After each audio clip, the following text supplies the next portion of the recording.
정적만이 흐르는 독수리술도가 마당. 독고탁의 충격적인 한마디가 강수의 귓가에 날카롭게 박혔다. 넌 옷이 핏줄이 아니야. 밖에서 데려온 업둥이지. 강수의 세상이 무너져 내렸다. 평생을 오시로 살아왔다. 오씨 집안의 장남으로서 책임감을 느끼며 동생들을 돌봐왔다. 그런데 그 모든 것이 거짓이었단 말인가? 그의 눈빛이 흔들리며 독고탁을 향했다. 무슨 말씀이세요, 아버지?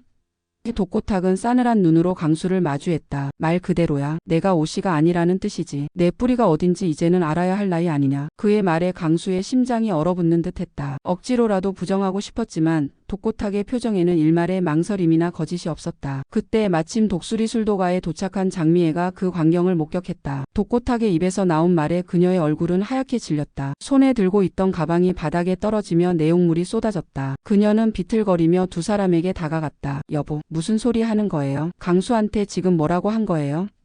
장미애의 목소리가 떨렸다. 독고탁은 장미애를 향해 차갑게 말했다. 당신이 감추고 싶었던 진실이야. 이젠 강수도 알아야 할 때가 왔어. 강수는 독고탁과 장미애를 번갈아 보았다. 두 사람 사이의 긴장감과 숨막히는 분위기가 진실이 담고 있는 무게를 말해주고 있었다. 강수의 눈빛이 장미애에게 닿았다. 그의 눈에는 배신감과 원망 그리고 깊은 슬픔이 뒤섞여 있었다. 엄마, 정말이에요? 제가 오씨가 아니에요?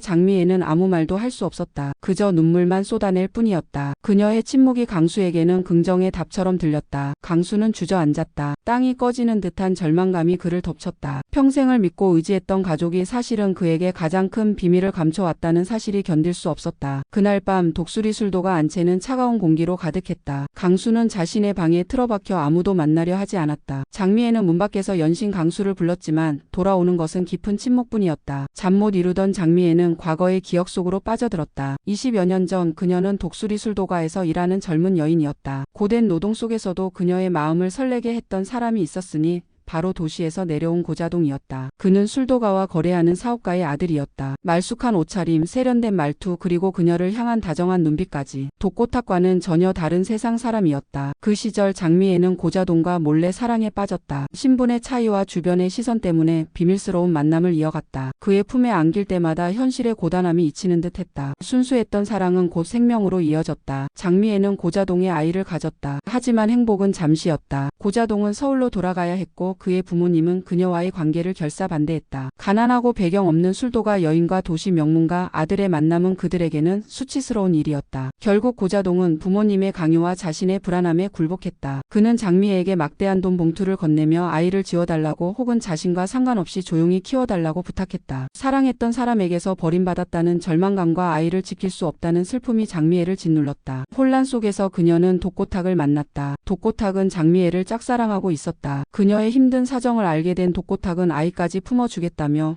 그녀에게 결혼을 제안했다. 당시 장미애는 고자동에 대한 배신감과 아이를 홀로 키울 막막함에 지쳐 있었다. 독고탁이라면 기댈 수 있을 것 같았다. 결국 장미애는 고자동에게 받은 돈과 함께 독고탁과 새로운 삶을 시작했다. 아이의 아버지가 고자동이라는 사실은 철저히 숨긴 채 아이를 독고탁의 아들인 오강수로 키우기로 마음먹었다. 그때 터진 것이 술도가 횡령 사건이었다. 독고탁과 장미애는 이 사건에 얽히며 마을 사람들의 손가락질을 받게 되었다. 고자동과의 과거와 강수의 출생 비밀은 이 횡령 사건의 진실과도 복잡하게 얽혀 있었다. 어쩌면 횡령 사건 자체가 고자동이 장미애에게 돈을 주기 위해 벌인 일이거나 혹은 그 돈이 횡령 자금과 관련이 있었을지도 모른다. 그 진실은 오직 장미애와 독고탁 그리고 고자동만이 알고 있었다. 며칠 후 강수는 장미애를 찾아갔다. 그의 눈은 여전히 상처와 원망으로 가득했다. 엄마, 왜 저한테 숨기셨어요? 왜 저를 속이셨어요? 장미애는 아들의 눈을 똑바로 볼 수 없었다. 미안하다. 강수야. 정말 미안하다. 누구예요? 제 친아버지가 누구냐고요? 강수의 목소리가 절규처럼 터져 나왔다. 장미애는 망설였다. 그 이름을 말하는 순간 또 어떤 폭풍이 몰아칠지 알 수 없었다. 하지만 더 이상 숨길 수도 없었다. 깊은 한숨과 함께 그녀는 작은 목소리로 말했다.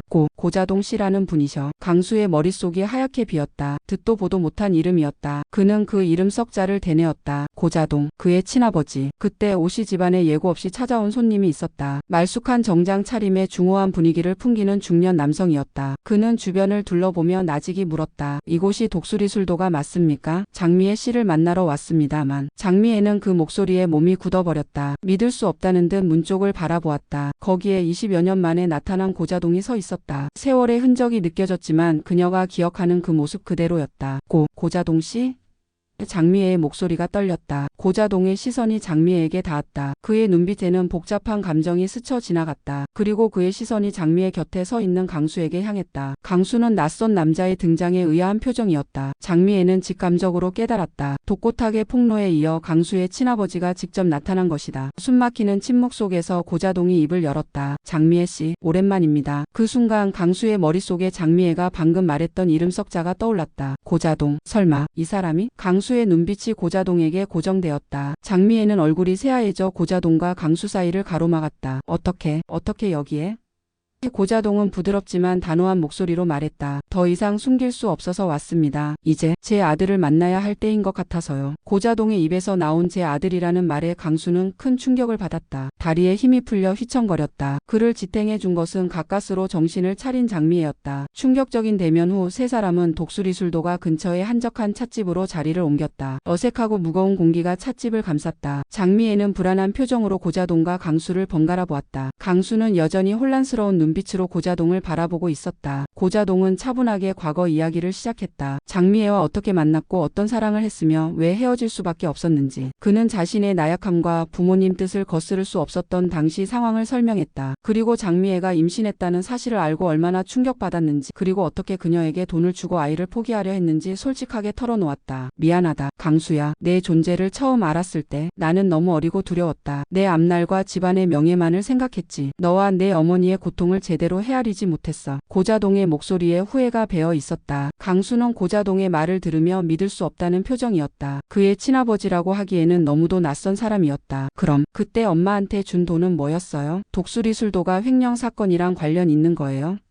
장미애와 고자동의 얼굴이 동시에 굳어졌다. 그 질문에 숨겨진 또 다른 비밀이 있음을 강수는 직감했다. 장미애는 망설이다가 결국 입을 열었다. 그 돈은 내 아버지가 나에게 준 양육비 겸, 그리고 다른 목적도 있었어. 술도가 자금과 관련된 복잡한 일이었지. 고자동이 말을 이었다. 당시 우리 집안 사업에 문제가 생겼었다. 급하게 큰 자금이 필요했는데 마침 술도가 자금을 이용할 계획이 있었지. 장미애 씨와의 관계는 우연이었지만 어쩌면 운명이었는지도 모르겠다. 술도가 자금을 빼돌리기 위해 장미애 씨에게 접근한 면도 없지 않아 있었으니까. 충격은 여기서 끝이 아니었다. 장미애는 눈물을 흘리며 고백했다. 횡령, 나 혼자 한 게 아니야. 독고탁 씨도. 아니, 사실 독고탁 씨가 주도했어. 그 돈으로 새 삶을 시작하자고, 강수를 키우자고 그렇게 날 유혹했지. 나는 그때 너무 약했어. 너를 살려야 한다는 생각에 잘못된 선택을 하고 말았어. 강수는 이 엄청난 진실 앞에서 정신을 차릴 수 없었다. 그의 친아버지는 집안 사업 때문에 어머니에게 접근했고, 어머니와 독고탁은 공모하여 횡령을 저질렀으며, 자신은 그 모든 죄의 대가로 태어난 존재나 다름없었다. 평생 아버지라고 믿었던 독고탁은 사실 그의 양아버지였고, 친아버지와는 어머니의 어두운 과거로 얽혀 있었다. 모든 것이 거짓이었다. 그의 존재 자체가 거대한 거짓말 위에 세워져 있었다. 고자동은 강수에게 다가가 그의 어깨에 손을 올리려 했다. 강수야, 아버지라고 부르지 않아도 좋다. 하지만 이제라도 내 곁에 있어주고 싶다. 강수는 고자동의 손을 뿌리쳤다. 그의 눈에는 경멸과 분노가 뒤섞여 있었다. 아버지요? 당신은 제 아버지가 아니에요. 당신은 엄마를 이용하고 술도가 돈을 빼돌린 파렴치 않을 뿐이에요.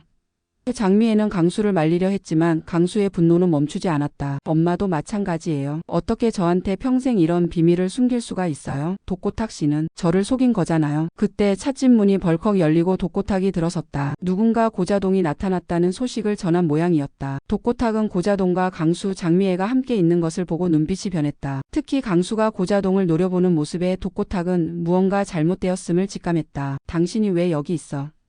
독고탁이 고자동에게 다가가며 소리쳤다. 고자동은 여유로운 미소를 지으며 독고탁을 마주했다. 오랜만입니다, 독고탁 씨. 제 아들 얼굴 보러 왔습니다. 제 아들이라는 말에 독고탁의 얼굴 근육이 파르르 떨렸다. 장미애가 숨기고 싶었던 진실이 결국 수면 위로 완전히 드러난 것이다. 독고탁은 강수를 돌아보았다. 강수의 눈빛에는 독고탁을 향한 배신감이 그대로 담겨 있었다. 당신이 강수에게 다 말했군. 독고탁은 장미애를 노려보았다. 장미애는 고개를 떨구었다. 미안해요. 더 이상 숨길 수가 없었어요. 이럴 순 없어. 독고탁이 격분하여 소리쳤다. 강수는 내 아들이야. 내가 키웠어. 내 놈 따위가 감히 끼어들 곳이 아니라고. 그는 고자동에게 달려들 기세였다. 고자동은 한 발짝 물러서며 말했다. 키워주신 은혜는 감사합니다. 하지만 핏줄은 속일 수 없는 법이죠. 그리고 20여 년 전 술도가 횡령 사건의 진실도 이제 모두 밝혀질 겁니다. 그 돈, 제가 돌려받아야 할 돈이거든요. 고자동의 말에 독고탁과 장미애는 물론 강수까지 충격을 받았다. 고자동이 횡령 자금을 되찾으려 한다는 말은 곧 독고탁과 장미애의 죄가 만천하에 드러날 위기에 처했음을 의미했다. 무슨 소리야? 그 돈은 이미 다 썼어. 독고탁이 당황하며 소리쳤다. 글쎄요. 저는 그 돈을 돌려받을 명분이 충분히 있습니다. 법적으로 해결할 수도 있고요. 고자동은 여유로운 미소를 잃지 않았다. 조용히 해결하는 방법도 있겠죠. 저에게 협조하신다면 말입니다. 고자동의 말에 독고탁과 장미의 얼굴에 불안감이 스쳤다. 그는 강수의 존재를 이용하여 술도가를 흔들거나 횡령 자금을 되찾으려는 속셈이었다. 강수는 이 모든 상황이 믿기지 않았다. 그의 출생 비밀이 밝혀진 것도 모자라 친아버지라는 사람은 어머니와 양아버지의 죄를 들춰내겠다며 협박하고 있었다. 그의 가족은 그의 인생은 거대한 욕망과 배신, 거짓의 덩어리였다. 강수는 천천히 몸을 일으켰다. 고자동도 독고탁도 장미애도 아닌 낯선 눈빛으로 그들을 바라보았다. 이제 아무것도 믿을 수가 없어. 그의 목소리는 차갑게 가라앉아 있었다. 제가 직접 진실을 파헤칠 거예요. 그리고 제 인생은 제가 스스로 결정할 겁니다. 누구의 아들도 아닌 그냥 오강수 제 이름으로요. 그 말을 남기고 강수는 찻집을 나섰다. 남겨진 장미애는 오열했고 독고탁은 분노에 휩싸였으며 고자동은 알 수 없는 미소를 지으며 강수가 사라진 뒷모습을 바라보았다. 오강수의 출생 비밀이 불러온 폭풍은 이제 막 시작된 참이었다. 그의 앞날에 어떤 막장 드라마가 더 펼쳐질 것인가?